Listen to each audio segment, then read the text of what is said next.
Senator Rand Paul joins us right now, who is a doctor. Senator, has he changed your mind? Well, you see what his argument is. His argument is what if? It's what if these people can spread it? And my response is show me the evidence, show me the proof, show me that people are transmitting this who have gotten vaccinated. And there is no proof of that. In fact, the vaccine's doing very well.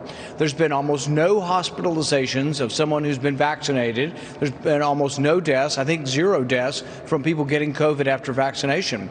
So they're arguing that you might be able to transmit it.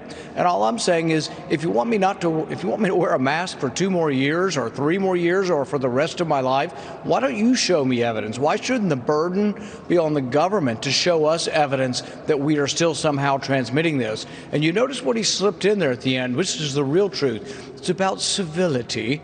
And so he thinks it's no big deal, but people's livelihoods are being lost. I mean, restaurants are closing down.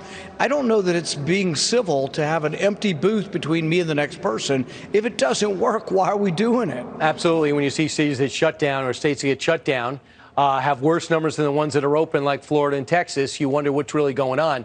Now, this should back up what you've been saying. How about the 3 to 6 feet? For the longest time, if you ask anybody how far you should stay, where they say 6 feet. Well, upon further review, we asked Dr. Scott Gottlieb that. Here's what he said. The 6-foot distancing requirement has probably been the single costliest mitigation tactic that we've employed as a result of COVID, in response to COVID. And it really wasn't based on clear science. We implemented it early on based on an assumption that coronavirus was going to spread like influenza. It probably caused us to underestimate the utility of high-quality masks in reducing transmission. It probably caused us to overestimate the impact of distancing the 6 feet. Oops. You realize how many schools have been shut down because of that? But here's the interesting point. If you listen carefully to what he was saying, he actually thinks it probably should have been like 20 feet because the science says at 6 feet it doesn't help anything. The other thing that was interesting about what he said quality masks.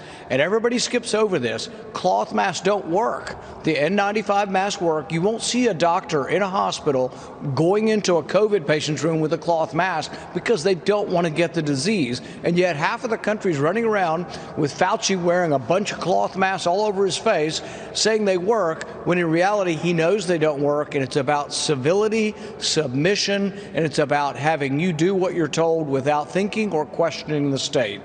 The other thing is questioning is about vaccines. And when you talk about what the Trump administration did, we thought everyone knew that happened under the Trump administration. Evidently, people are unsure of that.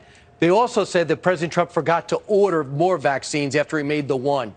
That is folly on its face. But everyone let President Joe Biden get away with it. Not yesterday. To Margaret Brennan's great credit on Face the Nation, she asked him and let him answer. America had no real plan to vaccinate most of the country. My predecessor failed to order enough vaccines, failed to mobilize the effort to administer the shots, failed to set up vaccine centers. That changed the moment we took office. Is that fair? I think that's a very negative description of the reality. I do think that we had plans, and in fact, 90% of what's happening now is the plan that we had. Come on, Senator. Everyone knows he had to order everything ahead of time. He took great financial risk with our money, and it was a great reward. We got a vaccine. To say there were no plans is just wrong. He knows that, and President Biden said it anyway. As much as the left wants a completely different narrative, history's going to record that there was a miracle that occurred in getting this vaccine. Interestingly, they had the vaccine within a week or 2 of getting the disease. They had the disease 5 days later. They knew the RNA of the disease, and then they had a vaccine within a month, a miracle. But then we only got it within 9 months because President Trump and his administration busted heads over at the FDA and got them to approve it in record time. But this is going to be recorded right up there with a lot of the other vaccine miracles, polio, the competition for the polio vaccine with Salk and Sabin, Edward Jenner. This is going to be right up there, but it's been lost in politics because people hate President Trump so much they're unwilling to give him any credit. And there is, Senator, the issues where the rubber hits the road between your parties. This was not one of them. It should go. He went out of his way to create more division between Republicans and Democrats for no reason. Senator, thanks so much for joining us. I appreciate it. Thank you.